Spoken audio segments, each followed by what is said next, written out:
బోధకుని కాదు కానీ ప్రభు ఇచ్చిన సామర్థ్యాన్ని బట్టి, దేవుడు నాకు ఇచ్చినటువంటి తలాంతుని బట్టి కొన్ని తలంపులు మరి పంచుకున్నటకు దేవుడు సహాయం చేయనుగాక. మనం బల్లలో ప్రవేశించక ముందు కొంత వాక్యం చూసుకొని ఆ విధంగా మనం బల్లలో పాల్గొందాం. మనల్ని మనం పరీక్షించుకొని బల్లలో పాల్గొందాము. యాకోబు రాసినటువంటి పత్రిక యాకోబు రాసినటువంటి పత్రిక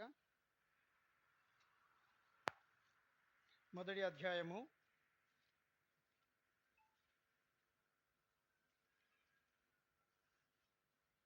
19 మనం చూస్తే 19వ వచనం నుంచి మరి 22వ వచనం వరకు చదువుకుందాం. మార్చి చదువుకుందాము. నా ప్రియమైన సహోదరులారా, మీరు ఈ సంగతి ఎరుగుదురు గనుక ప్రతి మనుష్యుడు వినుటకు వేగిరపడివాడును, మాటలాడుటకు నిదానించువాడును, కోపించుటకు నిదానించువాడునై ఉండవలను. ఎందుకనగా నరుని కోపము దేవునీతి నెరవేర్చదు. అందుచేత సమస్త కల్మషమును విర్రవీగుచున్న దుష్టత్వమును మాని లోపల నాటబడి మీ ఆత్మను రక్షించుటకు శక్తిగల వాక్యమును సాత్వికముతో అంగీకరించుడి. మీరు ఇనువారు మాత్రం అయ్యుండి మిమ్మల్ని మీరు మోసపుచ్చుకొనకుండా వాక్య ప్రకారము ప్రవర్తించువారున అయ్యుండి. చిన్న ప్రార్థన చేసుకుందాం.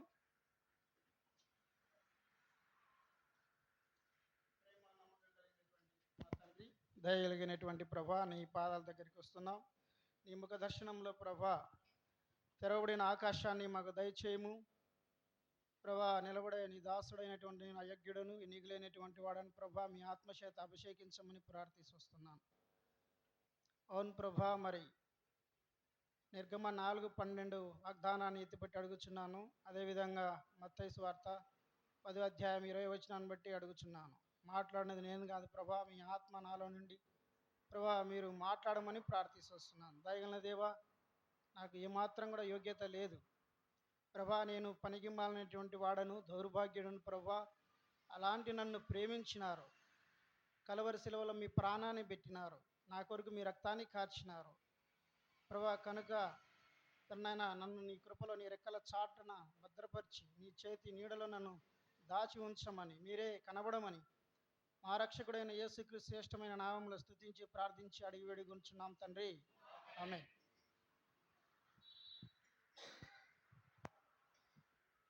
మనం చూసినట్లయితే ఈ విషయాలు యాకోబు భక్తుడు చాలా చక్కగా ఈయన సమాజం గురించి మంచి అవగాహన కలిగినటువంటి వాడిగా పరిశుద్ధాత్మ ద్వారా ఎంతో చక్కగా మరి యాకోబు రాసిన పత్రిక మనం చూస్తే చాలా చక్కగా రాయబడి ఉంటున్నది. ఎంతో అనుభవంతో కూడినటువంటి మాటలు. కాబట్టి ఇక్కడ మనం చూస్తే ఏమని చెప్తున్నాడు, ప్రతి మనుష్యుడు కూడా ఎలా ఉండాలంట, వినుటకు వేగిరి పడాలంట, వినుటకు ఎగిరిపడేవాడుగా ఉండాలంట. మాట్లాడేదానికి ఎలా ఉండాలి, నిదానించాలి. కానీ మన జీవితాల్లో మనం ప్రతి దినం కూడా ఈ విషయాల్లో తప్పిపోతూ ఉన్నాం. మనందరం పరీక్షించుకోవాలా, ఎంత పెద్ద బోధకులు అయినప్పటికి కూడా. ఎందుకోసమంటే పరిశుద్ధాత్మ దేవుడు అలాగ రాయించినాడు. మనం అనుకోవచ్చు చాలామంది ఉన్నత స్థాయిలో ఆత్మలో కూడా ఉన్నత స్థాయిలో అంటే ఆత్మ అంతస్తులు పెరిగినప్పటికీ కూడా ఇలాంటి ఈ మాటల విషయంలో, మాట్లాడే విషయంలో మనం తప్పిపోవచ్చున్నాము. చిన్న ఉదాహరణ మనం చూస్తే, మోషే గొప్ప ప్రవక్త, 40 దినాలు ఉపవాసం ఉండి దేవునితో ముఖాముఖిగా మాట్లాడినటువంటి గొప్ప దైవజనుడు అయినప్పటికీ కూడా ఆయన కాని మాట పలికినందుకు ఆయనను కానానును చేరలేకపోయినాడు. కానాను అనేది మనం చూస్తే కన్నా 12 మందిని వేగు చూచుటకు పంపించినప్పుడు 12 మందిలో 10 మంది మరి తప్పుడు సమాచారాన్ని తీసుకుని వచ్చినట్టుగా, 2 మాత్రమే మంచి సమాచారం తీసుకుని వచ్చినట్టుగా మనం చూస్తాం. 10 మంది కూడా కానాను చేరలేదు, కానీ 12 మందిలో 2 మాత్రమే కానాను చేరినారు. కాబట్టి ఈ మాట అనేది చాలా జాగ్రత్తగా ఉండాలా. దేవుని సన్నిధిలో కానివ్వండి, సమాజంలో కానివ్వండి, కుటుంబంలో కానివ్వండి, ఎక్కడైనా సరే మన మాట అనేది మన యొక్క జీవితానికి దిశానిర్దేశ అనేది చూపిస్తూ ఉంది. ఎందుకంటే మనము లోకంలో ఉన్నప్పుడు మన మాటలు ఎలా ఉన్నాయి, ఒకప్పుడు మనం ప్రభువును అంగీకరించక ముందు మన యొక్క జీవితం, మన మాటలు ఎలా ఉన్నాయి, ప్రభువును అంగీకరించిన తర్వాత మన మాటలు ఎలా ఉన్నాయి అనేది మనము జాగ్రత్తగా చూసుకోవాలా. అయితే మనం కొంతమందిని మనం చూసుకున్నప్పుడు కొంతమంది కొంతమంది వ్యక్తులను మనం పరిశుద్ధ గ్రంథంలో దేవుడు రాసి ఉంచినాడు. వాళ్ళల్లో ఎవరంటే సౌలు చూస్తాం, రెండో వ్యక్తి ఆకానును చూస్తాం, తర్వాత మూడో వ్యక్తి వస్తే తర్వాత మన ఆదామును సంసోనును చూస్తాం, తర్వాత యోవాబు. సరే వీళ్ళందరిలో కూడా మనం ముఖ్యంగా చూస్తే సౌలు, రెండో వ్యక్తి ఆకాను, మూడో వ్యక్తి యోవాబు, ఈ ముగ్గురు గురించి కొద్దిగా స్పష్టంగా మీ దృష్టికి తీసుకురావాలని దేవుడు ఆశిస్తున్నాడు. చూడండి ప్రియమైన వాళ్ళారా, సౌలు యొక్క జీవితం మనం చూస్తే సౌలు మంచి ఎర్రని వాడే, అందమైనటువంటి వాడే, అందరికంటే ఎత్తు, బలము, సామర్థ్యం కలిగినటువంటి వాడే. మనము మొదటి నుంచి మనం చూసుకుంటూ వస్తే గిన నాకు తెలిసి కొన్ని యుగాలు గురించి మనం మాట్లాడితే, ఒకటి నిష్కల్మషం యుగము, మనస్సాక్షి యుగము, ధర్మశాస్త్ర యుగము, తర్వాత ఇంకా కృపాయుగము అనేటువంటి కొన్ని చూస్తాం. ఇంకా ఉన్నాయి కానీ ఇవి కొన్ని చూస్తే మనము ఈ యొక్క నిష్కల్మష యుగంలో మానవుడు దేవునితో ముఖాముఖిగా మాట్లాడేటువంటి వాడు, తన హృదయంలో ఎలాంటి పాపం అనేది లేదు. అంత నిష్కల్మషమైనటువంటి యుగం ఆదాము కంటే ముందు. ఆదాము పాపం చేసిన తర్వాత దేవుడు ఏం చేసిందంటే ఒక మనస్సాక్షి అనేది వచ్చింది. ఆ మనస్సాక్షి ఏం చేస్తుందంటే మన మీద దోషారోపణ చేస్తుంది. నువ్వు తప్పు చేస్తే తప్పు చేసినావని, ఒకవేళ నువ్వు మంచి చేస్తే మంచి చేసినావని, మనకు అది ఒక దిక్చూచిక. ఒక నావకు ఏ విధంగా అయితే గన మనం ఒక ఇండికేటర్ అనేది, ఒక దిక్చూచి అనేది ఎలా ఉంటుందో అలాగా దాన్ని ఏమంటామంటే ఏదో దాని పేరు ఉంది. పడవ పడవ నడిపేటప్పుడు దానికి ఒక లంగర్ లంగర్ కాదు కానీ చుక్కాని చుక్కాని లాంటిది. ఎందుకంటే మనస్సాక్షి అనేది వాతవేయబడి ఉంటే గన మన నడక కూడా అలాగే వెళ్ళిపోతుంది. అదే మనస్సాక్షి అనేది సరైనదిగా ఉంటే గన మనం చక్కగా వెళ్తాం. అయితే ఈ మనస్సాక్షికి అధికారి అయినటువంటి వారు ఎవరున్నారు? దేవుడు. ఆ మనస్సాక్షి కూడా నీ సొంత ఇష్టానుసారంగా, నీ చిత్తానుసారంగా పోతే అది కూడా సర్వనాశనమే. అందుకోసమే సౌలు యొక్క మా జీవితంలో మనం చూస్తే సౌలును దేవుడు ఎన్నుకుంటాడు. సౌలును దేవుడు ఎన్నుకున్న తర్వాత, రాజుగా ఎన్నుకున్న తర్వాత, మరి సమూయేలుకు దేవుడు ఒక మాట చెప్తా, అయ్యా మీరు మనకు మొట్టమొదటిగా మనం ఐగుప్తు దేశం నుంచి మనం ఈ యొక్క కానాను దేశానికి వచ్చినప్పుడు మనకు శత్రువులు మొట్టమొదటిగా మనం అడ్డుపడినటువంటి వారు ఎవరు? అమాలేకులు. కాబట్టి ఈ అమాలేకులను నువ్వు వెళ్ళి పూర్తిగా నాశనం చేయని చెప్పినప్పుడు ఈ సౌలు ఏం చేస్తాడంటే, రాజు కదా, ఏం చేయాలా? మొత్తం అంతా దేవుని మాట చెప్పింది చెప్పినట్టు చేయాలా, అది ఎవరైనా సరే. అయితే చెప్పింది చెప్పినట్టు చేయకోకుండా వాటిలో మంచివి, బలమైనటువంటివి వాటిని కొన్ని తీసుకొని వచ్చి, బలహీనమైనటువంటివి, బక్కచిక్కినటువంటివి, పనికిరానిటువంటివన్నీ కూడా నాశనం చేసినాడు. సో దీనిని బట్టి దేవుని యొక్క ఉద్దేశం ఏంటంటే, మన యొక్క జీవితాల్లో, మన యొక్క జీవితంలో మనం కొన్ని వదిలిపెట్టాం అంటే అవి మనం బలంగా మనల్ని పట్టుకుని ఉంటాయి. అవి ఏదైనా కావచ్చు. కొంతమందికి త్రాగుడు ఉంటుంది, కొంతమందికి వ్యభిచారం ఉంటుంది, కొంతమందికి కొన్ని కొన్ని ఉంటాయి, కొంతమందిలో ధనాపేక్ష ఉంటుంది, కొంతమందికి దేవుని ప్రేమించేటువంటి గుణం ఉండదు. ఇలా అంటే కొన్ని కొన్ని బలమైనటువంటి ఈ సాతాను యొక్క లక్షణాలు ఉంటాయి. అందుకే ప్రభు అంటాడు, మనం పోరాడున్నది మరి అంధకార సంబంధమైనటువంటి సమూహంతో మనం పోరాడుచున్నాం, బలమైనటువంటి దుర్గములను మనం పడగొట్టాలి అంటాడు. అయితే ఇక్కడ సౌలు యొక్క జీవితంలో ఏం జరిగిందంటే, ఎప్పుడైతే ఆ యొక్క పశువులన్నింటినీ తీసుకుని వచ్చి, తీసుకురావడమే కాకుండా ఈయన దేవునికి బలిగా ఇవ్వాలి అంటాడు. దేవుడు చెప్పిండా బలిగా ఇవ్వమని? చూడండి, ఇక్కడ మనం చూస్తే మొదటి సమూయేలు 15వ అధ్యాయం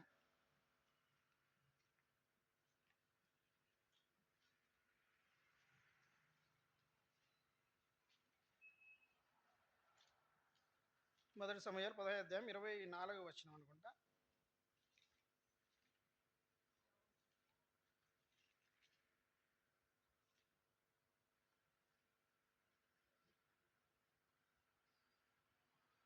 ఉమ్,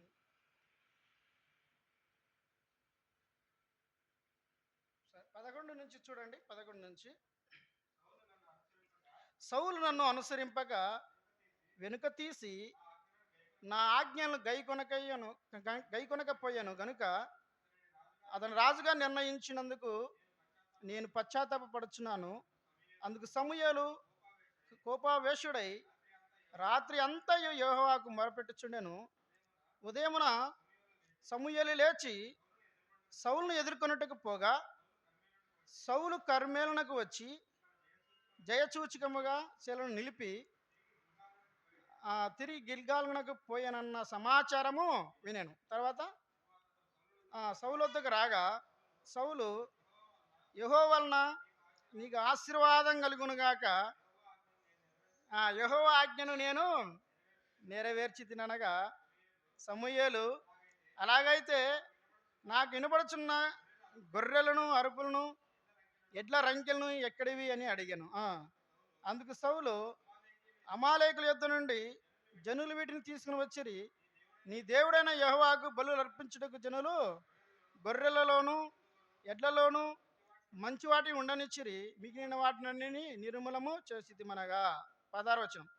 సమూయేలు, నీవు మాటలాడ పని లేదు, యెహోవా రాత్రి నాతో ఇచ్చిన మాట నీకు తెలియజేస్తాను, వినుమని అనగా, అందుకు సమూయేలు, నీ దృష్టికి నీవు అల్పుడుగా ఉన్నప్పుడు ఇశ్రాయేలు గోత్రములకు శిరస్సు అయితివి. యెహోవా నిన్ను ఇశ్రాయేలు మీద రాజుగా అభిషేకించను, మరియు నేను సాగనంపి అమాలేకు నిర్మూలన చేయము, లయమగు వరకు వారితో యుద్ధం చేయమని సెలవీయగా నువ్వు ఎందుచేత యెహోవా మాట వినక దోపుడు మీద ఎగుబడి ఆయన దృష్టికి కీడు చేస్తేవని. సరే, కింద ఒక మాట చూడండి. 22 చదువు బ్రదర్, 22 చదువు. అందుకు సమూయేలు, తాను సెలవిచ్చిన ఆజ్ఞను ఒకడు గైకొనుట వలన యెహోవా సంతోషించినట్లు ఒకడు దహన బలులను అర్పించుట వలన ఆయన సంతోషించునా ఆలోచించుము. బలులు అర్పించుట కంటే ఆజ్ఞను గైకొనుటయు పొట్టేళ్ల క్రొవ్వును అర్పించుట కంటే మాట వినుట శ్రేష్టము. కాబట్టి మనం చూస్తే ఇక్కడ ఏమంటాడు, నేను దేవుని యొక్క ఆజ్ఞను నెరవేర్చి తిని అంటాడు. ఎక్కడ? 13వ వచనంలో. దేవుని ఆజ్ఞ నెరవేర్చిండా? దేవుని ఆజ్ఞ నెరవేర్చిండా? మన యొక్క జీవితంలో మనం కూడా అంతే. చాలాసార్లు దైవజనులు, పెద్దలు, తల్లిదండ్రులు చెప్పిన మాట వినక మన ఇష్టానుసారంగా మనం చేసి, ఇది నేను చేసినాను అంటాం, అయిపోయింది చేసేసిన అంటాం. అంటే దానిని పరీక్షించుకోం, దాన్ని ఏం చేయం, పైపైన అట్లా చేసేసి పూర్తిగా చేసేసినామంటాం అనమాట. ఇక్కడ ఏం చేసినాడు? సగం పని మాత్రమే చేసినాడు. ఊరికి యుద్ధానికి వెళ్ళినాడు, కానీ చెప్పినట్టుగా చేయలే. తన ఇష్టానుసారంగా తాను చేసినాడు. తన ఇష్టానుసారంగా తాను చేసింది కాకోకుండా మళ్ళీ తన్ను తాను సమర్థించుకుంటా అన్నాడు. అవును, నేను చేసినాను, నెరవేర్చినాను, దేవుని ఆజ్ఞను అంటే ఏం గ్రహించినాడు? ఏం గ్రహింపుంది? ఒక రాజుకు నేల్చుంటే ఆ యొక్క లక్షణాలు ఏమున్నాయి? ఎంత గ్రహించాలా? చాలా గ్రహింపు కలిగి ఉండాలా. అందుకోసమే ఇక్కడ యాకోబు రాసినటువంటి పత్రిక 1వ అధ్యాయము అక్కడ మనం చూస్తే 19వ వచనం నుంచి 22, 23 వచనం మనం చూస్తే, మీరు ఏమి వినుచున్నారో దాన్ని గ్రహించాలా. ఊరికే విని ఈరోజు ఇన్నాం, ఏదో ప్రోగ్రామ్ లాగా వచ్చినాము, వాచింగ్ చేసినాము, చూసినాము, వెళ్ళిపోయినాము, వదిలేసినాము, మళ్ళీ ఆదివారం వస్తుంది, ఆదివారం వచ్చినాము, ఏదో ఒక ప్రోగ్రామ్ లాగా, ఒక కార్యక్రమం లాగా వచ్చినాము. ఇది కాదు, ఈ లోకస్తులు చేస్తారు. లోకస్తులు అన్నీ కూడా 1 by 1 ప్రోటోకాల్ ఉంటుంది. ఆ ప్రోటోకాల్ ప్రకారం చేసుకుంటూ పోవడము, తర్వాత దాన్ని మళ్ళీ వదిలేయడం, అది కాదు. ఎందుకోసమంటే రాజు అయినప్పటికి కూడా మరి దేవుడు సౌలును వదిలిపెట్టలే. మరి నా పరిస్థితి ఏంది? మనం ఏమైనా రాజులమా చెప్పండి? మనం ఏమైనా రాజులమా చెప్పండి? దేవుడు పక్షపాతి కాడు. ఆయన అబద్ధమాడుటకు నరుడు కాడు. కాబట్టి ఎవరినైనా కానీ, భూమి మీద కానీ, సర్వలోకంలో ఎవరినైనా కానీ ఆయన వదిలిపెట్టే ప్రసక్తే లేదు. ఎందుకోసమంటే ఇంకొక సంఘటన, దేవదూతలు పాపం చేసినప్పుడు దేవుడు వారిని ఏమైనా వదిలిపెట్టిండా? పోనీలే కాంప్రమైజ్ అయ్యిండా? మినహాయింపు ఏమైనా ఇచ్చిండా? ఎలాంటి మినహాయింపు లేదు. నీకు గాని, నాకు గాని ఎవరికైనా సరే భూమి మీద సర్వలోకంలో ఎవరికి కూడా మినహాయింపు అనేది లేదు. ఇప్పుడు ఎందుకంటే మనం యూనివర్సల్ తీసుకోవాల్సింది వస్తుంది. చాలామంది ఏం చేసినా డివైడ్ చేస్తారు. నీ స్టేటు, నా స్టేటు, నీ నీ జిల్లా, నా జిల్లా, నీ మందిరం, నా మందిరము. నీ మందిరం, నా మందిరం కాదు. సర్వలోకంలో అది ఎక్లీషియా అంటారంటే సంఘం ఇది. ఒక సంఘం అంటే ఏంటంటే దీనిలో పరిశుద్ధులైనటువంటి వారు మాత్రమే చేర్చబడతా ఉంటారు. అందుకోసమే ఈ పరిశుద్ధ గ్రంథంలో ఏంటంటే కొంతమంది చూడండి, మనం చూస్తే యూదా పత్రికలో చూడండి, యూదా పత్రికలో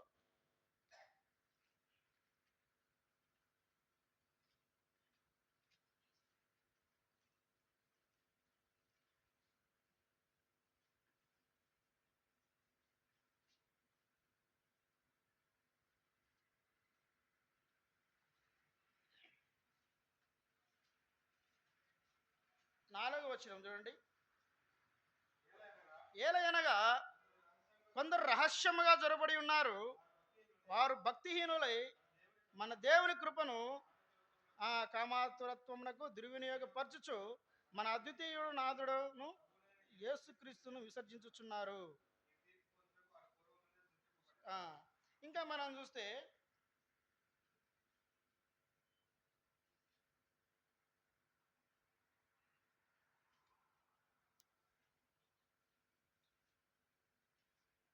దేవదూతల విషయం ఒక్కసారి రాసినాడు.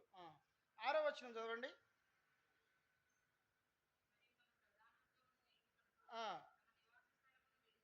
దేవదూతలను మహాదినమున తీర్పున కటికి చీకటిలో బంధించుది. ఇక్కడ మనం చూసినట్లయితే వారి యొక్క ప్రధానత్వమును నిలుపుకోలేదు దేవదూతలు. ఇక్కడ సౌలు కూడా తన యొక్క ప్రధానత్వమును కూడా నిలుపుకోలేదు. అంటే ఎవరైతే, అందుకోసమైంది కడపటి వారు మొదటి వారైతారు, మొదటి వారు కడపటి వారైతారు. కాబట్టి ఇక్కడ ఉండే వాళ్ళు అక్కడ ఉండారంట, అనుకున్న వాళ్ళు ఉండరంట, అనుకోని వాళ్ళు పరలోకంలో కనపడతారంట. ఇక్కడ అనుకుని పరిచర్య బాగా చేస్తా, అన్ని విధాలుగా వాక్యం అన్ని విషయాలు కూడా బాగుండి ఉపవాసాలుండి ప్రార్థించి అందరికీ మేలు చేసినటువంటి వారు కనపడరంట. ఎందుకంటే వాళ్ళు అంటారంట, ప్రభా మేము స్వస్థతలు చేసినాము, దయ్యాలు ఎల్లగొట్టినాము, నీకోసం మేము మరి ఎన్నెన్నో చేసినాము అని అంటే ప్రభు అంటారంట, అక్రమం చేయవారులారా నా యొద్ద నుండి మీరు పోండి అంటాడంట. కాబట్టి ఇప్పుడు మేము వారులారా మనం ఏమి వింటాము, ఏం చేస్తున్నాము అనేది మనం జాగ్రత్తగా చూసుకోవాలా అంటాడు. ఇంకా మనం చూసినట్లయితే తర్వాత మనం ఆకాను విషయం మనం చూద్దాం. చూడండి, ఆకాను యెహోషువ గ్రంథం, క్షమించండి ఇంకొక మాట, బలులు అర్పించట, ఆ బలుల గురించి మనం చూసినట్టయితే చూడండి, హెబ్రీయులకు రాసిన పత్రిక 6వ అధ్యాయంలో ఒక మాట ఉంది.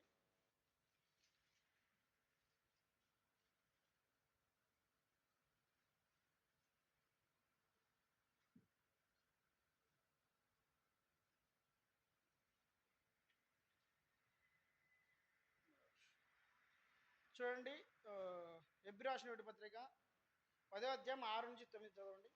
10వ అధ్యాయం, క్షమించండి 6 కాదు 10.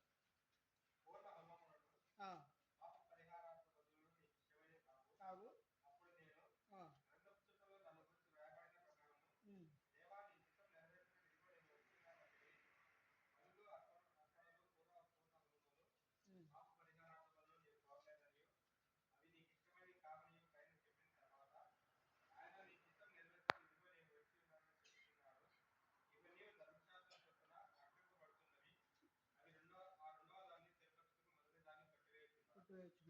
ఇక్కడ మనం చూసినట్టయితే దేవుడు అక్కడ అంటాడు కదా, బలులు అర్పించట కంటే దేవుని మాట వింటే శ్రేష్టము. ఇక్కడ 10వ అధ్యాయం మనం చూస్తే పాప పరిహారార్థ బలు నీకు ఇష్టమైనటువంటివి అంటాడు.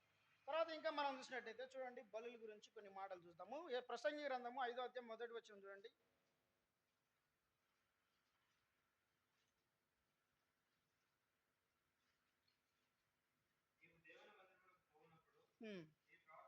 నీ ప్రవర్తన జాగ్రత్తగా ఉంచుకోము, బుద్ధిహీనులు అర్పించినట్లుగా బలి అర్పించుట కంటే సమీపించి ఆలకించుట శ్రేష్టము చేయుదురు. కాబట్టి బుద్ధిహీనులు అర్పించినట్టుగా ఇప్పుడు సౌలు బుద్ధిహీనుడు అనాలనా బుద్ధిమంతుడు అనాలనా? సౌలు బుద్ధిమంతుడా బుద్ధిహీనుడా? బుద్ధిహీనుడు. మత్తయి సువార్తలో 10వ అధ్యాయం అనుకుంటే అక్కడ ఒక మాట ఉంది. బుద్ధిహీనుడు బుద్ధిమంతుని గురించి ఒక మాట ఉంది. చూడండి, మత్తయి సువార్త కదా, మత్తయి సువార్తలో 10వ అధ్యాయం అన్నమాట. క్షమించండి, 10 కాదు, 7:24 చదవండి. కాబట్టి ఈ నా మాటలు విని బుద్ధిమంతుని పోలి ఉండెను. చాలు. అక్కడ పైన చూడండి, ఒక మాట చూద్దాము. 21 చదవండి బ్రదర్. ప్రభువా ప్రభువా అని నన్ను పిలుచు ప్రతివాడును పరలోక రాజ్యంలో ప్రవేశించడు గాని పరలోకమందున్న నా తండ్రి చిత్త ప్రకారం చేయువాడే ప్రవేశించును. కాబట్టి ఇప్పుడు మనకు ఒక కన్క్లూజన్కి వచ్చినాం. ఏంది? తండ్రి చిత్త ప్రకారము చేయువాడే పరలోక రాజ్యంలో చేరుతాడు. బలులు అర్పించినాము. ఇప్పుడు లోకంలో జరిగేటన్నీ అవే. కోట్ల రూపాయల డబ్బులు ఖర్చు పెడుతున్నారు. అంటే భూ సంబంధమైనటువంటి, ప్రకృతి సంబంధమైనటువంటి ఇవన్నీ కూడా అర్పించడం ద్వారా వాళ్ళు ఏమనుకుంటారంటే ఇవి శ్రేష్టమైనటువంటి బలులు అనుకుంటారు వాళ్ళు. ఇవి శ్రేష్టమైనటువంటి బలులు, దీని ద్వారా మాకు ఎంతో మరి ఆశీర్వాదం ఉంటుంది అనుకుంటా. అంటే పరలోక సంబంధమైనటువంటి ఆశీర్వాదం కానీ దేహంలోనేటువంటి ఆత్మ గురించి అని వాళ్ళకి ఎలాంటి గ్రహింపు అనేది ఉండదు.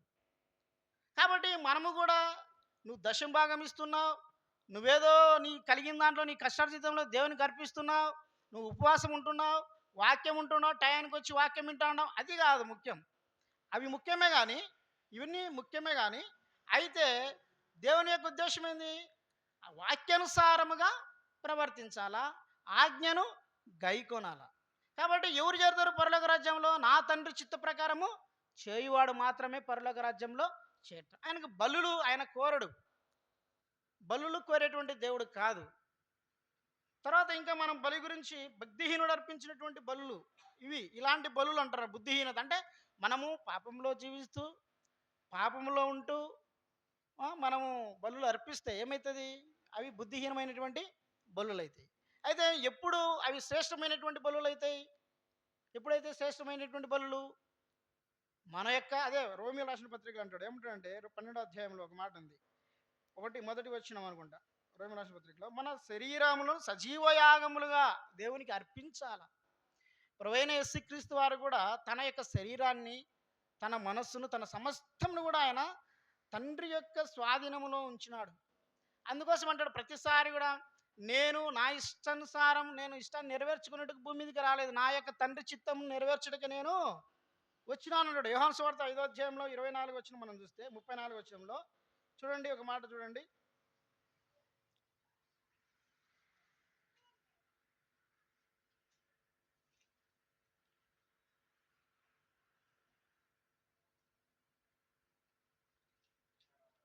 Hmm, 5:34 చదవండి.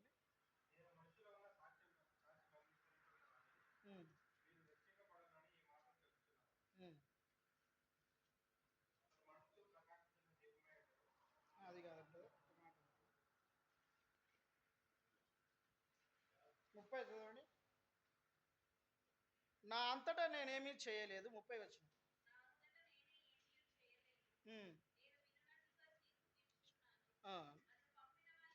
నన్ను పంపిన వాని చిత్త ప్రకారమే చేయగోరుదును కానీ నా ఇష్ట ప్రకారము చేయగోరను గనుక నా తీర్పు న్యాయమైనది అంటాడు. అంటే ఏంది? ఇప్పుడు సౌలు విషయంలోకి వస్తే ఏం చేసినాడు? విన్నదంతా విన్నాడు, అన్నీ చేసినాడు, కానీ ఎవరి ఇష్టానుసారంగా చేసినాడు?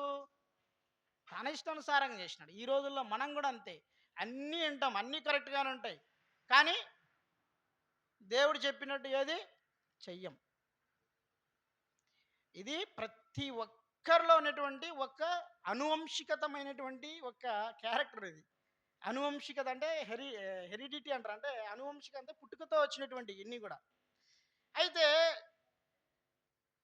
ఒక జ్ఞానం అనేది మామూలుగా బీఈడీలో సైకాలజీలో 3 టాపిక్‌లు ఉంటాయి. ఒకటి ఏందంటే ఆహ్, ప్రజ్ఞ అని, రెండోదొచ్చేసి అభ్యసనం అని, మూడోదొచ్చేసి పర్సనాలిటీ డెవలప్‌మెంట్ అని 3 ఉంటాయి. అభ్యసనం అనేది మామూలుగా ఏందంటే అనువంశికత నుంచి వచ్చేదేమో సామర్థ్యం అంట. పరిసరాల నుంచి వచ్చేదేమో మిగతా జ్ఞానాన్ని పరిసరాల నుంచి సంపాదించుకోవాలి. అంటే మనలో ఏముంటది? మనం అందుకే అంటాడు కదా! యోహాను అంటాడు, "సర్ప సంతానమా, మీరు మారు మనసు పొందుటకు మీకు బుద్ధి చెప్పినటువంటి వాడు ఎవడు?" అంటే అర్థమేమని? చూసినారు వాళ్ళందరూ ఎవరో పోతాండ్రు. అందరూ మామూలుగా ఏదో బాప్తిసం తీసుకుంటారు. మనం కూడా పోవాలా అనేటువంటి తత్వం అనమాట. అంటే వాళ్ళు పొందుతారు. అంటే ఏందంటే ఇది పరిసరాల నుంచి కొంత అలా వీళ్ళని చూసి వచ్చేదే.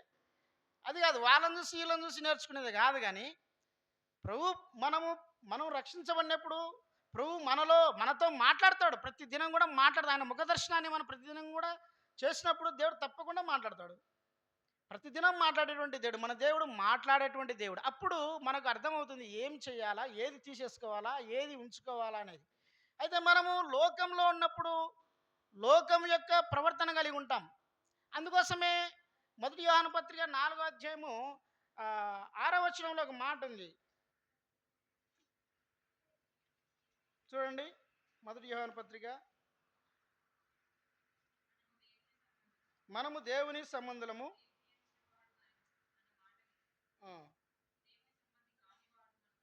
ఆ, దేవుని సంబంధి కానివాడు మన మాట వినడు. ఇంకా ఏముంది?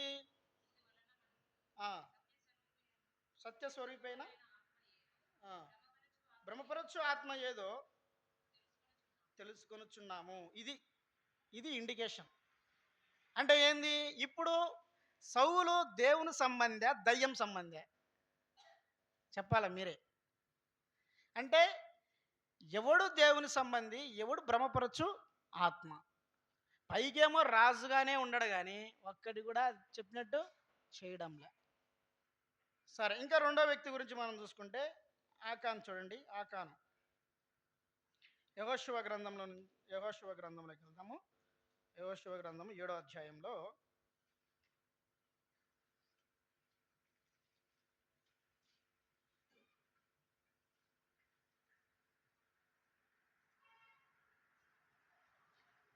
7వ అధ్యాయము 3వ వచనం చూడండి.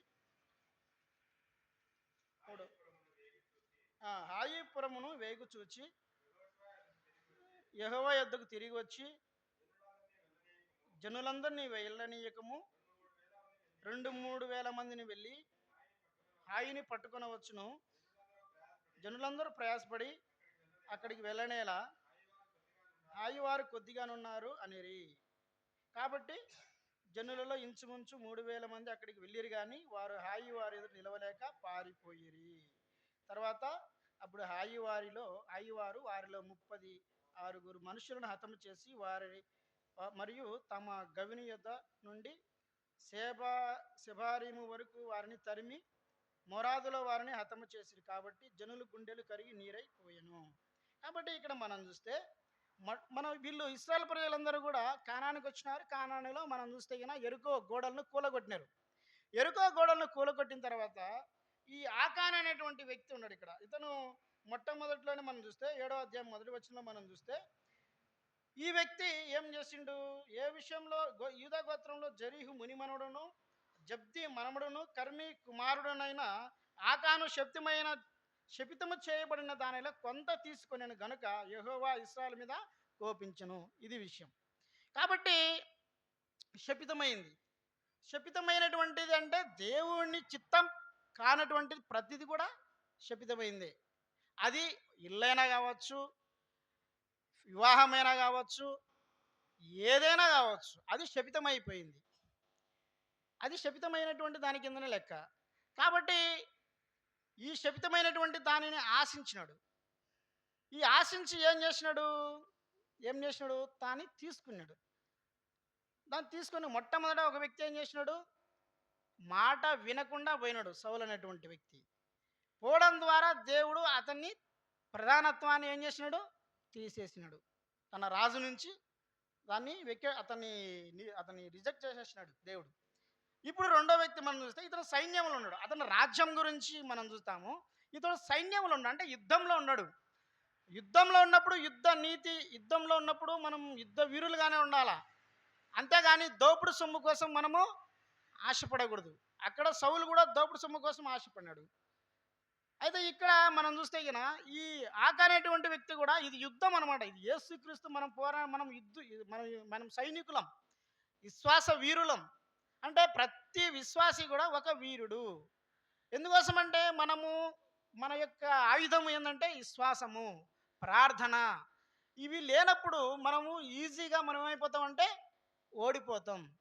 అందుకోసమే ఇక్కడ మనం చూస్తాము, ఈ లోకంలో మనకు మనం శపితమైపోతున్నాము. మనకు అన్నీ చాలామంది అంటారు, నాకు నాకు ఇలా లేదు, నాకు అలా లేదు, నేను దేవుని మందిరానికి వస్తున్నాను, నాకు ఏమీ కలగలేదు అని ఏయో మన హృదయాల్లో రకరకాలైనటువంటి సనుగులు, సంశయాలు ఎన్నో ఉంటాయి మనలో. అయితే నీ జీవితం ఎలా ఉంది?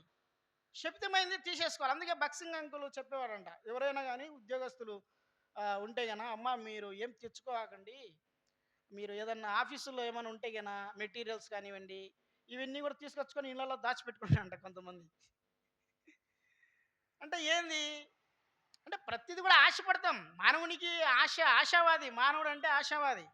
కాబట్టి మానవుడు ఆశావాది కాబట్టి తన ఇష్టానుసారంగా పోయేదానికి లేదు. దేవుని యొక్క రాజ్యం దేవుని నీతి ప్రకారం అందుకంటాడు, మనుషుని యొక్క కోపము దేవుని నీతిని నెరవేర్చదు. కోపన్నాడు కయ్యను ఏమైపోయింది? భ్రష్టుడైపోయినాడు, దేశతిమ్మరై పోయినాడు. కొంతమంది అంతే. దేవుని మందిరంలో దేవుని యొక్క కట్టడలు మనం అనుసరించి దేవుని యొక్క ప్రేమను, దేవుని యొక్క ఉద్దేశాలను మనము నెరవేర్చినప్పుడు, వాక్యానుసారంగా మనం ప్రవర్తించినప్పుడు మన జీవితం ఎలా ఉంటుందంటే, మొదటి కీర్తన గ్రంథాలు మనం చూస్తాం, వారు నీటి కాలువల ఏరున నాటబడినది ఆకువాడగా తన కాలమందు ఫలమిచ్చు చెట్టు వలె ఉంటారు. కాబట్టి ఎందుకు ఇంతమంది ఇంత వేల మంది విశ్వాసులు ఉంటారు మనలో, మరి ఎందుకు కార్యం జరగడం లేదు? అందుకోసమే మన వాక్యాలు మనం చూస్తే యాకోబు రాసిన పత్రిక ఏంది? శక్తి కలిగినటువంటి వాక్యము చూడండి. యాకోబు రాసిన పత్రిక 1వ అధ్యాయం 19వ వచనం.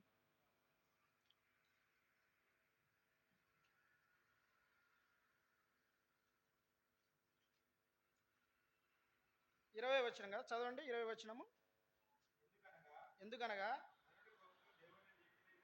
దేవుని నీతిని నెరవేర్చదు, అందుచేత సమస్త కల్మషమును విరవీగుచున్న దుష్టత్వము మాని లోపల నాటబడి మీ ఆత్మను రక్షించుటకు శక్తిగల వాక్యమును సాత్వికముతో అంగీకరించుడి. అది శక్తి కలిగినటువంటి వాక్యం లేదు. ఏం లేదు? శక్తి కలిగినటువంటి వాక్యం లేదు. అందుకోసమే 1 కొరింథీ 3:16 అంటాడు, మీరు ఒక మందిరాన్ని కట్టువాడు తాను ఎలాగ కట్టుచున్నాడో దానిని జాగ్రత్తగా చూచుకొనవలెను. ఒక నిర్మాణం జరుగుతుందండి దేవుని యొక్క మందిరం. మీరు దేవుని ఆలయమై ఉన్నారని మీరు ఎరుగరా అంటాడు కదా. మనం ఎవరము? దేవుని యొక్క ఆలయం. ఆలయాన్ని కట్టేటప్పుడు, ఒక ఇల్లు కట్టేటప్పుడు, మనము భౌతిక సంబంధమైనటువంటి ఇల్లు కట్టేటప్పుడు, ఈ లోకంలో ఇల్లు కట్టేటప్పుడు మనం ఎట్లా చూస్తాము? ప్రతిదీ కూడా చెక్ చేసుకుంటాం. కడ్డీల దగ్గర నుంచి, సిమెంట్ దగ్గర నుంచి, బేల్దారుల దగ్గర నుంచి ప్రతి ఒక్కరు ఈడు కట్టేవాడా, ఈడు తాగుడుపోతా, ఈడు మంచివాడా, ప్రతిదీ కూడా చెక్ చేసుకుంటాం కదా. అది కూడా మనం నాణ్యత చూసుకుంటాం. మంచి మంచి రాళ్ళు, ఏదైతే బెస్ట్ అయితే, ఏదైతే మంచి బ్రాండ్ అయితే అదే చూసుకుంటాం కదా. అంటే లోకంలో అయినప్పటికీ కూడా అవి కొద్ది రోజులకు, 50 సంవత్సరాలు 30 సంవత్సరాలకు ఏమైపోతాయి? మళ్ళా శిథిలమైపోతాయి. అయితే నీ ఆత్మ అనేది యుగాయుగాలు దేవునితో ఉండాల. నీ ఆత్మను నువ్వు సరిగా లేకపోతే నీ ఆలయంలో దేవుడు నివసించాలి. ఒకప్పుడు దేవుడు అరణ్యంలో జీవిస్తూ వచ్చినాడు ఇశ్రాయేలు ప్రజలతో. రాత్రి అగ్నిస్తంభంలోనూ, రాత్రి మేఘస్తంభంలో ఉంటూ వచ్చినాడు. ఆ తర్వాత మళ్ళీ ప్రత్యక్ష గుడారంలో ఉంటూ వచ్చినాడు. ఆ తర్వాత మళ్ళీ సొలొమోను కాలం వచ్చేటప్పటికి యెరూషలేములో మందిరంలో ఆయన ఉంటూ వచ్చినాడు. అయితే ఇప్పుడు యేసుక్రీస్తు ప్రభు కాలం వచ్చేటప్పటికి ఆయన ఏమంటాడంటే, మీరే దేవుని యొక్క ఆలయం. కాబట్టి మనం ఇక్కడ చూస్తే 1 యోహాను పత్రిక 4, 6, 7 వచనాల్లో ఏమంటాడు? దేవుని సంబంధిగా ఉంటున్నామా? భ్రమపరిచేటువంటి ఆత్మగా ఉంటాం. ఊరికి మందిరానికి పైకి మనం చూస్తే కొన్ని చోట్ల ఎలివేషన్ మాత్రం బాగుంటుంది. ముందు పక్క ఎలివేషన్ బాగుంటుంది, అన్నీ బాగుంటాయి, కానీ లోపల బాగుండదు. అంటే అవుట్లుక్ని బట్టి మనం ఏం చేస్తాం? మోసపోతాం. అంటే బయట అందుకే ప్రభు అంటాడు మనుషులు పై రూపం చూస్తారు కానీ దేవుడు ఏం చూస్తాడు? హృదయ ఆంతర్యంను చూసేటువంటి దేవుడు. అందుకే ద్వితీయోపదేశ కాండం 29 మనం చూసినట్లయితే చూడండి, 29.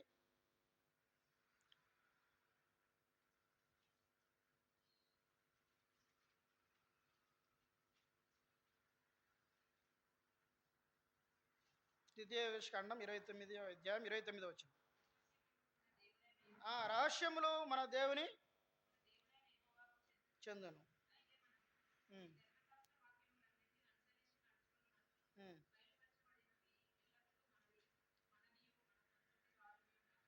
చెప్పుదు. కాబట్టి రహస్యాలు అంటే రహస్యంగా మనము చేస్తున్నాము, ఎవరు నన్ను చూడలేదులే అని అనుకోవడం కాదు. దేవుడు ఆయన ఆ రహస్యాలు అనేటువంటి ఆయనకు తెలుసు రహస్యాలు. అంటే రహస్యాలంటే ఒక ఉదాహరణ చెప్తాను చూడండి. ఇప్పుడు ఈ కాంతి ఉంది కదండి, ఈ కాంతిలో నుంచే మనకు ఎక్స్రేలు తీస్తాం, అవునా? ఎక్స్రే తీస్తామా? ఎక్స్రే అంటే ఏమొస్తాయి? ఎక్స్రేస్ వస్తాయా? దాంట్లలో నుంచే మళ్ళీ మనం అల్ట్రాసౌండ్ తీస్తాం, సేమ్ అయ్యా కిరణాలు. కానీ వాటిని వేరుపరచడం వల్ల దాని యొక్క ప్రత్యేకత అనేది వస్తూ ఉంది.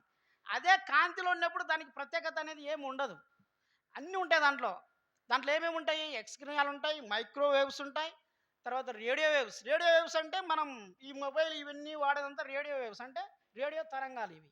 అదేవిధంగా మనం చూస్తే ఎక్స్ కిరణాలు ఉన్నాయి, ఆ తర్వాత మైక్రో తరంగాలు అంటే మైక్రోవేవ్స్ మనం ఓవెన్స్లో వాడుతుంటాం, ఓవెన్స్లో హీట్ ఎక్కేదానికి మైక్రోవేవ్స్ వాడతాం. అవి అంటే చూడండి, అవి వాటిని శాస్త్రవేత్తలు వాటిని ప్రత్యేకపరచడం ద్వారా దానికి ఎట్లా ఏమొచ్చింది? విలువ వచ్చింది. ఇప్పుడు ఎక్స్రే తీసుకోవాలనే కానీ ఎంత మినిమం కాస్ట్? మరి ఇదే కదా నా దగ్గర ఉంది, మా ఇంట్లో కూడా కాంతి కిరణాలు ఉండేలే, మీ ఎక్స్రే తీసుకుంటాం అని చెప్పొచ్చు కదా, చెప్పలేము అవి. అంటే ఏంది? అది సపరేట్గా ఉన్నప్పుడు దాని యొక్క ప్రత్యేకత అనేది చాలా అద్భుతంగా ఉంటుంది అనమాట. అంటే ఏంది? అవి రహస్యం, దేవుడు చూస్తూ ఉంటాడు. ఈ కిరణాలు మన కంటికి కనబడవు, కానీ దేవుడు కూడా ఆయన వేగం వేరు, మన వేగం వేరు. వేగం అనేది పెరిగినప్పుడు గంటకు ఒక 5,000 కిలోమీటర్లు అనేవానికి కనబడుతుందా మనకి ఏదైనా? చెప్పండి.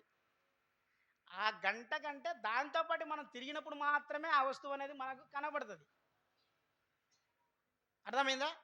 చాలామంది అంటే మన దృష్టి వేరు, దేవుని యొక్క దృష్టి వేరు. మన మానవుల వెంట నాకు దేవుడు కనబడలేదే, నువ్వు ఎంత వేగంతో ఉండవు, నీ లక్షణాలు ఏంటి, మానవ యొక్క లక్షణాలు ఏంటి? మనం చూసినాం ఇప్పుడే, నరపుత్రుని జ్ఞాపం చేసుకుంటూ వాడు ఏ పాటి వాడు. కాబట్టి మానవుడు తన శక్తి సామర్థ్యాల మీద ఆధారపడతాడు. అలా కాదు, దేవుని యొక్క శక్తి సామర్థ్యాల మీద ఆధారపడినప్పుడే గొప్ప కార్యాలు అనేటివి మనము చేయగలుగుతాం. అందుకోసమే ఆనాడు పేతురు పామరుడైనప్పటికి కూడా ఆయన అద్భుత ఆశ్చర్యకార్యాలు చేసుకుంటూ వచ్చినాడు. మోషే కూడా ఎందుకు? మాట వినాలా, నువ్వు మాట విన్నప్పుడు అద్భుత కార్యాలు జరుగుతాయి, తప్పకుండా జరుగుతాయి అద్భుత కార్యాలు. చాలామంది ఒకరి మీద ఆధారపడతాం, ఒకరి మీద కాదు, నువ్వు దేవుని మీద ఆధారపడు. అక్క ప్రార్థన చేయి, అన్న ప్రార్థన చేయి, అది కాదు, అన్న కూడా ప్రార్థన చేసింది, సొంతంగా చేసింది అమ్మ. అంటే ఎట్లా వస్తుంది ప్రార్థన? ఎక్కడో ఒంటరిగా ఉంటావు, లోపల భయం ఉంటుంది. అయితే నా జీవితంలో నేను నేర్చుకునేది ఏంటంటే, నన్ను నేనే దేవుని ద్వారా నేను మోటివేట్ చేసుకోవాల్సి వచ్చింది పరిస్థితి. చాలా వరకు ఎవ్వరు లేరు ఈ లోకంలో, ఒక ప్రభు మాత్రమే నీ చెయ్యి పట్టుకొని ఉన్నాడు. అందుకు ఏం చేయాలంటే, ఫస్ట్ మనలో ఉన్నటువంటి పాపాన్ని, మనలో ఉన్నటువంటి ఇవన్నీ కూడా తీసేసుకోవాలా. దేవుని యొక్క మాట ప్రకారం ప్రవర్తించాలి. మనం ప్రవర్తించాలంటే ఏం చేయాలంటే, శక్తి కలిగినటువంటి వాక్యం నాటబడాల హృదయంలో. ఆ వాక్యం అనేది నాటబడాలా. మీరు ఓన్లీ రావడము పోవడం ఎన్ని సంవత్సరాలు మామూలే, కామన్ జరుగుతూ ఉంటుంది. కానీ దాంట్లో ఎంత శక్తితో నువ్వు గ్రహిస్తావో, దానికి శక్తి కావాలా. ఊరికే ఇప్పుడు ఉండడం కాదు, దాంట్లో ఒక శక్తి అనేది రావాలంటే దాన్ని అబ్జర్వ్ చేసుకోవాలి. ప్రతి దాంట్లో కూడా మనం చూసినట్లు ప్రతి పరికరంలో కూడా సైంటిస్టులు అనేవాళ్ళు ఉంచినారు, కొంత శక్తి ఉంటుంది. శక్తి లేని ఏ యంత్రం కూడా మనం కొన్నాం. ఇప్పుడు ఈ యొక్క మొబైలు అది ఆ మామూలు స్పేస్లో నుంచి శాటిలైట్ నుంచి వచ్చేటువంటి అన్నీ కూడా దానికి గ్రహించే శక్తి మొబైల్కి ఉండాలా. అదే నువ్వు కీప్యాడ్ మొబైల్ తీసుకొని నువ్వు ఈ మాదిరి ఆన్లైన్ అన్నీ వినాలంటే వినగలుగుతామా? చెప్పండి, వినగలుగుతామా మనము ఆన్లైన్లో? నువ్వు కీప్యాడ్ మొబైల్ తీసుకో, మామూలు ఆండ్రాయిడ్ మొబైల్ తీసుకొని దాంట్లో కూడా 5G ఇప్పుడు 5G దొరుకుతుంది. 4G వేరు, 5G వేరు. 4Gలో నీకు జనరేషన్ తక్కువ ఉంది కాబట్టి నీకు అంతగా గ్రాస్పింగ్ ఉండదు దానిలో. అంటే ఇప్పుడు ఎవరిలో ఉండాలా? నువ్వేమో విశ్వాసంగానే ఉండవు. నువ్వు కీప్యాడ్ మొబైల్ మాత్రమే ప్రయం చేస్తా ఉంటే already sixth generation seventh generation అపవాది అనేవాడు మనకంటే వేగంగా వెళ్తా ఉంటాడు. ఈ దినాల్లో మనం చూసినట్లయితే అపవాది అనేటువంటి వాడు రకరకాలుగా మన విశ్వాసాన్ని దెబ్బతీసేదానికి, మనల్ని ఏదో విధంగా కుళ్ళపరిచేదానికి వాడు ఎన్నో ప్రయత్నాలు చేస్తున్నాడు ఈరోజు ఈ దినాల్లో. ఒక్కసారి మనం యూట్యూబ్లోకి కానివ్వండి, ఇన్స్టాగ్రామ్లోకి కానీ, ఫేస్బుక్లో కానీ ఎంటర్ అయితే పైసలు ఇంకా అది జిగటగల దొంగ ఊబి దాంట్లోకి పోయినారంటే ఇంకా బయటికి రాలేరు. ఇంకా పోతాంటారు ప్రార్థన చేసేదానికి సమయం మనం గడపం. కానీ యూట్యూబుల్లో, ఫేస్బుక్ల్లో, ఇన్స్టాగ్రాముల్లో పోతా అంటే టైం పోతా ఉంటుంది. ఇంకా అలా అలా అట్లా స్కిప్ చేసుకుంటూ పోతా అంటే చూస్తే టైం చూస్తే గంట 2 గంటలు టైం అయిపోయి ఉంటుంది. సహజంగా ఇది జరిగేటువంటి అపవాది జరిగించేటువంటి ఇవన్నీ కుయుక్తులు. అయితే ప్రియమైన వారలారా, శక్తి కలిగినటువంటి వాక్యము మనము గ్రహించినప్పుడు ఎంత ఆనందం అంటే ఈ లోకంలో ఉన్నటువంటి కష్టాలు, బాధలు, ఇబ్బందులు అన్నీ కూడా మాయమైపోతాయి. ఎప్పుడు వాక్యాన్ని నువ్వు గ్రాస్పింగ్ చేసావు అంటే శక్తితో దానిని అంగీకరించిన శక్తి కావాలా. ఇప్పుడు ఒక వస్తువు ఉందండి, ఒక రాయి ఉందండి. రాయి ఉందంటే అది తీసుకొని పోయి పెట్టగలుగుతామా? అందరూ పెడతారా? శక్తి తక్కువనోడు పెడతాడా? జబ్బున్నోడు పెడతాడా? ముఖ్యంగా జబ్బున్న వాడు పెడతాడా? ఏమన్నా చెప్పండి. ఒక రాయి ఉంది, ఆడ ఒక బండి ఉంది అన్న, ఆ బండ తీసుకుపోయి ఆడ పెట్టంటే జబ్బున్నోళ్ళు తీసుకుపోయి పెట్టాలంటే పెడతారా? ఏం కావాలా? శక్తి కావాలా. ఆ శక్తి నీలోకి రావాలంటే నువ్వేం చేయాలా? దేవుని వాక్యానుసారంగా ఉండాలి, ప్రవర్తించాలి. ఆ శక్తి కలిగిన వాక్యాన్ని నువ్వు కూడా దానిని పట్టుకోవాలా. అప్పుడు ఆ శక్తి మనలోకి వచ్చినప్పుడు మనము శక్తి కలిగినటువంటి కార్యాలు చేయగలుగుతాం. భగత్ సింగ్ గారు ఆయన పూర్తిగా దేవుని మీద ఆధారపడేవాడంట. ఆయన కూడా మొట్టమొదట ఆ బాంబే వీధుల్లో అక్కడల్లా స్వార్థ పత్రికలు పెంచినంట. సహజంగా లోకంలో ఏమనుకుంటారంటే దాన ధర్మాలు చేస్తే కన్నా మనకు పుణ్యం వస్తుంది. దాన ధర్మాలు చేసి పుణ్యం రాదు, వాళ్ళు కూడా నరకానికి పోతారు. చెయ్యాలా, దాన ధర్మాలు కూడా చేయాలా, చెయ్యొద్దని చెప్పలేదు. దేవుడు కూడా చెప్పినాడు దాన ధర్మాలు చేయమని చెప్పినాడు. కానీ ఆ ఉద్దేశంతో చేయకూడదు. దృష్టి వేరు. మన దృష్టి దేవుని మీద ఉండాలి. మన దృష్టి అన్ని చేయాలి. అందుకంటాడు కదా, రహస్యం అంటే ఏంది? నువ్వు కుడి చేతి వచ్చింది ఎడమ చేతికి, అది రహస్యంగా ఉండాలి. ఆకాను మాదిరి దాచిపెట్టడం కాదు, లోపల మధ్య గుడారంలో దాచిపెట్టిండంట. ఆకాను శక్తిమైనటువంటి అంత తీసుకొచ్చి మధ్యలో రహస్యంగా దాచిపెట్టిండంట. అంటే ఎవరు చూడలేదులే అనుకున్నాడంట. కానీ ఈయన దేవుడు అంటే వాడు, మనం ఈ ద్వితీయోపదేశం 29 ఆయన రహస్యములను ఆయన బయలుపరిచేటువంటి దేవుడు. రహస్యాలని ఆయన తెలుసు. నేను ఆ రహస్యం, నేను ఇక్కడ వాక్యం చెప్తానా, నాలో ఏ పాపం ఉందో, వీళ్ళందరూ కూర్చొని బాగా అందరూ వాక్యం వింటారు, మనలో ఏ పాపం ఉందో ఆయనకు అన్నీ తెలిసినటువంటి దేవుడు. ఇప్పుడు మనం ఎవరి సమక్షంలో అంటే దేవుని ఎదుటను అపవాది దూతలు ఒక పక్క ఉంటారు, దేవుని దూతలు ఒక పక్క ఉంటారు. అది మనకు కనపడరు. మన దృష్టితో మనమే అనుకుంటామంటే మనం ఈ చూసిందే నిజం అనుకుంటామంట. ఒకసారి ఒక వ్యక్తి ఏమన్నాడంటే, ఒక కమ్యూనిస్ట్ అతను ఏమన్నాడంటే, అయ్యా చూసిందే సత్యము, చూసిందే కరెక్టు, ఇదే సత్యము అన్నాడంట. ఒక గుడ్డోడు చూసి నిన్ను నేను చూడలేను, సత్యం కాదన్నాడంట. మనం ఏమంటామంటే ఈ లోకం ఏమంటుందంటే, ఇప్పుడు కార్బోహైడ్రేట్ ఉంది, తర్వాత యురేనియము, ఇవన్నీ ఉన్నాయన్నమాట. ఇవన్నీ ఏంటంటే కొండల యొక్క వయస్సును కొలిచేటువంటి, అంటే యురేనియం అంటే రేడియో ధార్మికత కలిగినటువంటి పదార్థాలు ఉన్నాయి కొన్ని. ఈ రేడియో ధార్మికత కలిగినటువంటి పదార్థాల నుంచి ఆల్ఫా బీటా కిరణాలు అనేటువంటి బయటకు వస్తాయి అన్నమాట. అవి ఏం చేస్తాయంటే కార్బన్ డేటింగ్ అని ఉంటుంది. అంటే కార్బన్ డేటింగ్ అంటే ఏంది? మామూలుగా ఈ యొక్క వృక్షాల యొక్క వయస్సును దాన్ని తెలుసుకునే దానికోసం. తర్వాత యురేనియం డేటింగ్ అనేటివి ఉంటాయి. ఇవి ఏం చేస్తాయంటే యురేనియము, తర్వాత ఇవేం చేస్తాయంటే ఆ, ఈ కొండల యొక్క వయస్సును వాటిని కనుక్కునే దానికి. సో ఈ భౌతిక సంబంధమైనటువంటి వాటి ద్వారా మనము కనుగొని ఇదే సత్యము, దేవుడు మరి కొన్ని కోట్ల కోట్ల సంవత్సరాలు అయింది అంటే మానవుని యొక్క దృష్టిని మరల్చుతారు. ఈరోజు ఈ దినాల్లో కూడా ఏమైపోతుందంటే మానవుణ్ణి ఒక విధమైనటువంటి ఒక ఒక మాయలో, ఒక భ్రమలో పెడతా ఉండరు. ఈ భ్రమలో పెట్టి మనిషి ఏమైపోతాడు? ఆ భ్రమలోనే జీవిస్తూ ఉన్నాడు. అందుకోసమే హెబ్రీ రాసినటువంటి పత్రికలు మనం చూస్తే చూడండి, 3వ అధ్యాయం చూడండి. హెబ్రీ రాసినటువంటి పత్రిక 3వ అధ్యాయం.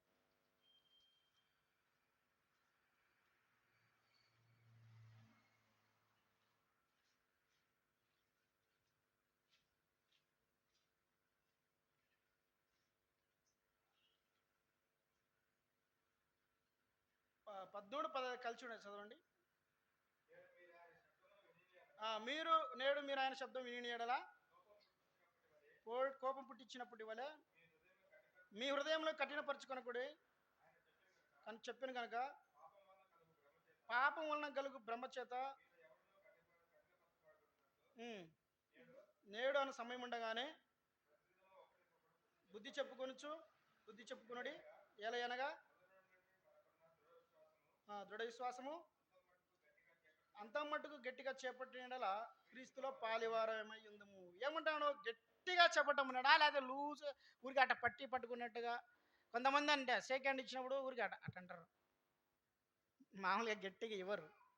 షేక్ హ్యాండ్ కానివ్వండి, తర్వాత ఏదైనా కానివ్వండి, అప్పుడు తెలిసిపోతుంది అనమాట. అంటే నువ్వు చేసే సమర్పణ బట్టి నువ్వు ఎంత దేవుని ఎడల ఎంత నీ హృదయంలో ఎంత ఆసక్తి ఉంది, నీలో ఎంత కసి ఉంది దేవుని మీద అనేది ఆ విషయంలో తెలిసిపోతుంది మనకు.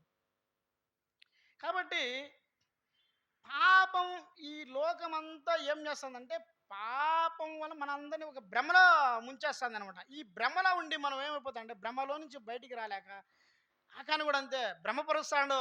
ఏం చేస్తాడు? భ్రమపరుస్తాడు. వరే ఆడ హాయి మీదకి వెళ్ళినారు, వాళ్ళు ఏంది పరిస్థితి, చనిపోతారు అని అంటే ఈనాడు ఏమైపోయిందంటే వాడు దోపుడు నేను బాగా బతకాలి అంతవరకే, వాడు ఎట్ట సత్యం నాకేమి. అరే సమాజంలో ఉన్నాడు, నువ్వు ఇశ్రాయేలునివే, నువ్వు పరిశుద్ధ దేవుని యొక్క మరి కుమారుడివే, నువ్వు ఇన్ని మరి వాళ్ళు యుద్ధానికి పోయినారు, వాళ్ళు యుద్ధానికి పోయినప్పుడు వాళ్ళు చనిపోతారు అన్ని తెలిసినప్పటికీ కూడా ఏం చేసినాడు ఆయన ఏం చేసినాడు? దాచిపెట్టినాడు శపితమైనటువంటి ఆ వస్తువులు, బంగారు కమ్మి, అది మరి అది వస్త్రము ఇన్ని కూడా ఏం చేసినాడు? దాచిపెట్టినాడు. చూడండి అక్కడ మనం చూద్దాము యెహోషువ గ్రంథంలో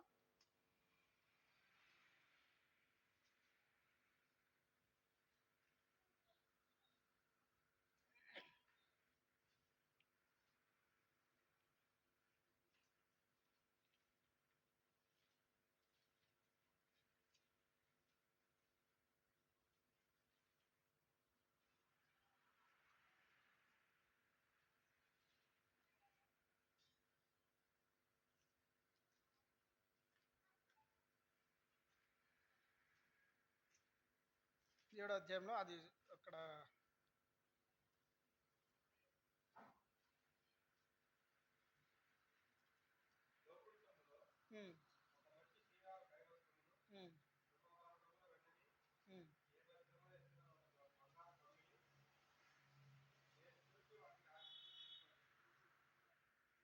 తర్వాత ఇక్కడ ఆశించిన తర్వాత అతన్ని 26వ వచనంలో 26 వారి రాళ్ళతో కొట్టిన తర్వాత అగ్నిచేత కాల్చి వారి మీద రాళ్ళను పెద్ద కుప్పగా వేసిరి, అది నేటి వరకు విడిచిన వాడే మల్లుకొనెను. అగ్నిచేత నేటి వరకు ఆ చోటికి ఆకూరలోయ అని పేరు వచ్చును. కాబట్టి ఇతను పాపాన్ని దాచిపెట్టడం వలన ఉగ్రత ఎవరి మీదకి వచ్చింది? ఆయన ఒక్కరి మీదకి రాలే, తన కుటుంబం అంతటి మీదకి ఏమొచ్చింది? ఉగ్రత వచ్చింది. ఇప్పుడు కూడా ఒకరి మీదకి రాలే, సమాజం అంతటి మీదకి ఏమొచ్చింది? ఉగ్రత వచ్చింది. హాయి మీదకి పోయిన వాళ్ళందరి మీదకి ఏమొచ్చింది? ఉగ్రత అనేది వచ్చింది. కాబట్టి ప్రియమైన వారలారా, మనం ఏం చేయాలంటే దేవుడు చెప్పినడు వినాలా, మాట వినాలా. ఏం వినాలా? దేవుని మాట వినాలా. సౌలు మాట విన్నాడు. అదేవిధంగా ఇశ్రాయేలు ప్రజలు కూడా మాట వినక ఏమైపోయినారు? వాళ్ళందరూ అరణ్యంలో అనేక మంది కూడా కూలిపోయినారు మాట వినక. అంటే మనం బల్లను సమీపించినప్పుడు మనం ఎలా ఉండాలంటే మనం చాలా జాగ్రత్తగా ఉండాలి. ఒక వ్యక్తి ఏమో కొద్ది వరకు చూస్తాము సౌలును, ఆ తర్వాత ఆకాను విషయం అయితే పూర్తిగా తెలిసినప్పటికీ కూడా దేవుని మాట మరి దేవుడు కొడతాడని తెలిసినప్పటికీ కూడా అతను ఏం చేసినాడు? దాచిపెట్టిండు. సౌలు అయితే కొద్ది వరకు మరి ఆయన దేవుని మాట వినలేదు, అప్పటికప్పటికి ఆయనకేం మరణం లేదు, కానీ ఆయన కొద్దిగా రాజు తన యొక్క పదవి నుంచి తన యొక్క అధికారం నుంచి తొలగించబడినాడు. కానీ రెండో వ్యక్తి మనం చూసినప్పుడు ఏమవుతాడు? అతను కూడా మరణం సంభవించినట్టుగా మనం చూస్తాం. అంటే నువ్వు మాట వినుకోకుండా అలాగే పోతే ఏమవుతుందంటే మరణం అనేది ఉంది అని దేవుని యొక్క ఉద్దేశం. కాబట్టి ఇంకా మనం ఇంకొక వ్యక్తి గురించి చెప్పి నేను ముగిస్తాను. తర్వాత యోవాబు అనేటువంటి ఒక వ్యక్తి ఉన్నాడు.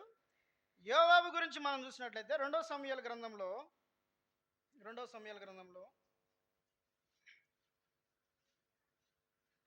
20 అధ్యాయము 9, 10 వచనాలు చూడండి.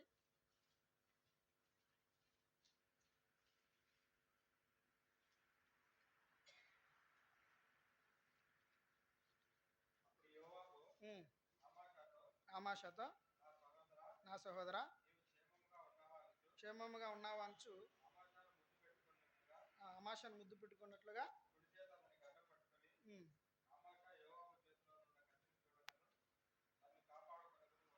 ఉండగా నిల్చును. చనిపోయాను. చాలు చాలునా. ఇప్పుడు ఏం చేసినాడు యోవాబు? అమాషాను చంపినాడు. దావీదు చెప్పలే అమాషాను చంపమని చెప్పలే దావీదు. యోవాబు ఎవరంటే తన యొక్క సొంతము అక్క కొడుకు, సహోదరి కుమారుడు యోవాబు. తర్వాత మనం అమాష వచ్చేసి అబీగయీలు కుమారుడు. తనకు ఇద్దరు సహోదరులు ఉంటారు, అబీగయీలు, షరాయు. షరాయు కుమారుడు వచ్చేసి యోవాబు. తర్వాత ఆషహేలు కూడా యోవాబు యొక్క సహోదరుడే. అయితే ఇప్పుడు అబీగయీలు యొక్క కుమారు అంటే చిన్నమ్మ కుమారుడు, చిన్నమ్మ కొడుకును కూడా చంపిండు. అది దావీదు చెప్పలే. తర్వాత అబ్షాలోమును చంపుతాడు. దావీదు ఏమని చెప్తాడు? అయ్యా యోవాబు సైన్యాధిపతి కాబట్టి చెప్తాడు అనమాట, అయ్యా నువ్వు చంపొద్దు, నువ్వు ఈ యొక్క అబ్షాలోమును చంపొద్దు అని వదిలిపెట్టమంటే ఏం చేస్తాడు? ఆయన వెంట్రుకలు ఆ యొక్క మస్తికి వృక్షానికి చిక్కున్నప్పుడు గురిపెట్టి గుండె మీద బాణం వేసినప్పుడు ఏమైపోతాడంటే చనిపోతాడు. అంటే ఇక్కడ మనం ఏం చేస్తామంటే యోవాబు యొక్క జీవితంలో మాట వింటున్నాడు కానీ సగం వింటున్నాడు, సగము తన ఇష్టాన్ని చేస్తాడు అనమాట. కాబట్టి లాస్ట్ ఏం చేస్తాడంటే ఇంకొక వ్యక్తిని అబ్నేర్ని కూడా చంపుతాడు. అబ్నేర్ వచ్చేసి మరి ఇశ్రాయేల్ యొక్క రాజ్యంలో ఉన్నటువంటి ఒక సైన్యాధిపతి, హిజ్బోయేతు రాజు కింద ఉన్నటువంటి సైన్యాధిపతి, అంటే సౌలు కుమారుని యొక్క మరి సౌలు యొక్క సైన్యాధిపతి ఆయన అబ్నేరు. అయినప్పుడు సమాధాన పరిచయానికి వచ్చినప్పుడు ఏం చేస్తాడంటే అబ్నేర్ను చంపుతాడు. అందుకోసం అంటాడు సమాధాన కాలంలో దావీదు అంటాడు, సమాధాన కాలంలో ఏం చేస్తున్నాడు? ఈయన రక్తాన్ని చిందించినాడు. మనం కూడా అంతే, అంత సమాధానంగా ఉన్నప్పుడు మనం ఏయో మనుష్యానుసారంగా సమాధానాన్ని పోగొట్టే వారంగా ఉంటాం అనమాట. కాబట్టి యోవాబుని ఏం చేసినంటే చివరిగా మనం చూసుకుంటే చూడండి, 1 రాజులు 2వ అధ్యాయం 3వ వచనం చూడండి, 30 వచనం.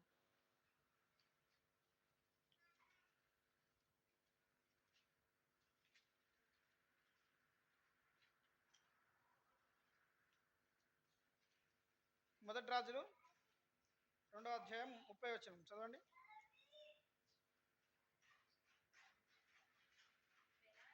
బెనాయా యెహోవా గుడారమునకు వచ్చి రాజు నిన్ను బయటికి రమ్మని సెలవిచ్చినని యోవాబుతో చెప్పాను. అది కాదు, నేను ఇక్కడనే చచ్చేదనగా బెనాయా తిరిగి రాజు వద్దకు వచ్చి యోవాబు తనతో చెప్పిన మాట రాజు తెలియజేశాను.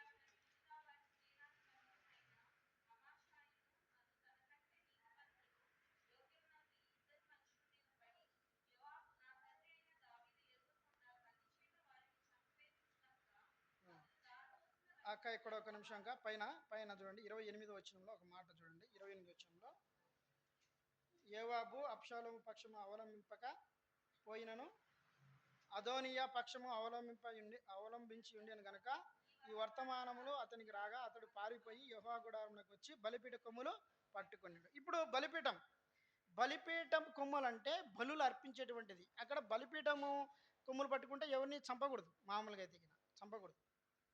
అయితే ఇప్పుడు ఏమంటాడు? బలిపీఠపు కొమ్ములు వచ్చి పట్టుకుంటాడు యోవాబు.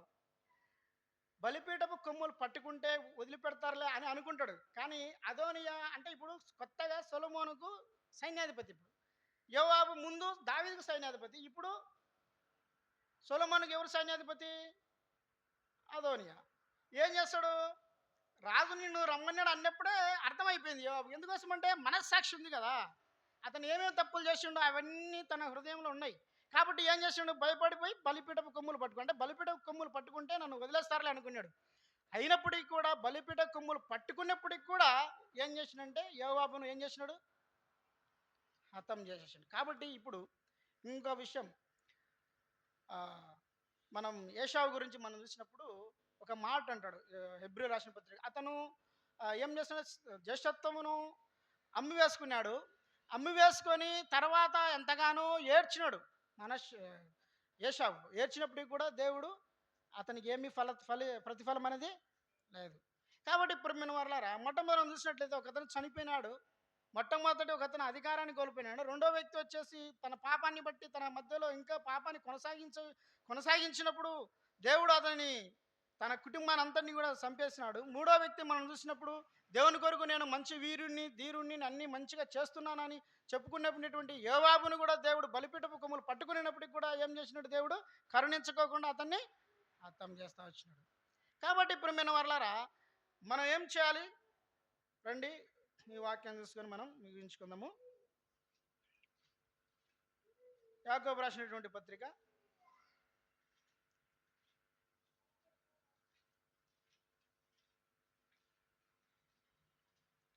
19 నుంచి మనం చూస్తే, నా ప్రియ సహోదరులారా, మీరు ఈ సంగతి ఎరుగుదురు గనుక ప్రతి మనుష్యుడు వినుటకు వేగిరపడేవాడును, మాట్లాడకు నిదానించేవాడును, కోపికించుకున్నట్టుకు నిదానించేవాడు. ఎందుకనగా నరుని కోపం దేవుని నీతి నెరవేర్చదు. అందుచేత సమస్త కలమషమును విర్రవీగుచున్న దుష్టత్వము మాని లోపల నాటబడిన మీ ఆత్మ రక్షించుటకు శక్తిగల వాక్యం సాక్షిత్వంతో అంగీకరించుడి. మీరు వినువారు మాత్రమయ్యండి, మిమ్మల్ని మీరు మోసపుచ్చుకొనకుండా వాక్య ప్రకారము ప్రవర్తించేవారునై ఉండుడి. కాబట్టి మనం ఎలా ఉండాలంటే వాక్య ప్రకారం ప్రవర్తించేవారమై ఉండాలా, శక్తిగల వాక్యాన్ని మరి ఆ సాత్వికంతో అంగీకరించాలా. ఇంకో మూడో విషయం ఏంటంటే కర్మశాన్ని దుష్టత్వం, విర్రవీగుచునేటువంటి దుష్టత్వం అంట. అది మనం ఏమో మామూలు దుష్టత్వం కాదు, అది విర్రవీగుచునేటువంటి దుష్టత్వం. అంటే విర్రవీగడం అంటే దుష్టత్వం ఉంటుంది కానీ అది ఇంకా ఎక్కువ అనమాట. ఎంతో మరి ఆ విధంగా మనము ఉండొద్దని దేవుడు సెలవిస్తున్నాడు. అందుకోసమే మరి రోమిల సూత్రం 12:2 ఏమంటాడంటే, మీ యొక్క శరీరాలను ఏం చేయాలంటే సజీవ యాగంగా దేవునికి సమర్పించాల. ఇంకా దేవుడు మన వాక్యంలో ఇంకా చాలా విషయాలు ఉన్నాయి. కాబట్టి మనము 1 కొరింథీ 11:28 ప్రకారం మనం చూసినట్లయితే, కాబట్టి ప్రతి మనుష్యుడు తను తాను పరీక్షించుకునే వాళ్ళను ఆ విధంగా పరీక్షించుకొని మనం ఏం చేయాలి, బల్లలో చెయ్యాలి. ఆ విధంగా పరీక్షించుకున్నప్పుడు మన యొక్క జీవితాలు ఏమైపోతాయి, మనమే చూడండి ఆ మాట చూసుకొని ఉంచుకుందాం. 1 కొరింథీ 11:28 నుంచి.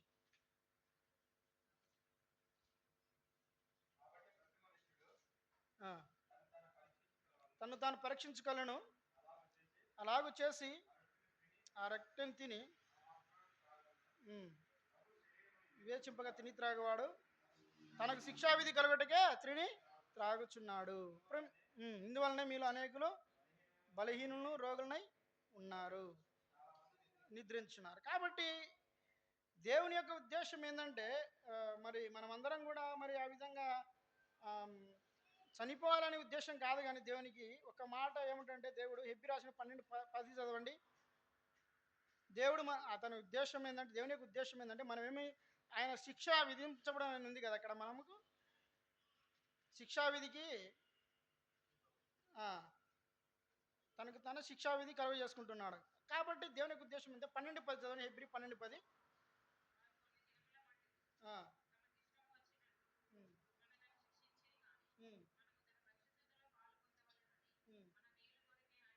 శిక్షించడం చాలా.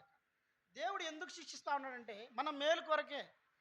దేనికోసము? మన మేలు కొరకు. ఏంటి ఆ మేలు అంటే, మనము పరిశుద్ధతలో పాలు పొంది. ఎందుకంటే ఆయన నేను పరిశుద్ధుడనక మీరును పరిశుద్ధులైనడి. కాబట్టి దేవుని యొక్క పరిశుద్ధతలోకి వచ్చేదానికి మనలో ఉన్నటువంటి మస్తును మలినము సమస్తను ఏం చేస్తాడు ఆయన, మనం తీసేసుకుంటే ఆయన కాల్చేస్తాడు. అంటే కాబట్టి ఏం చేయాలి, మనం ముందు మనం ఈ అవకాశం దేవుని దగ్గరికి పోకూడదు.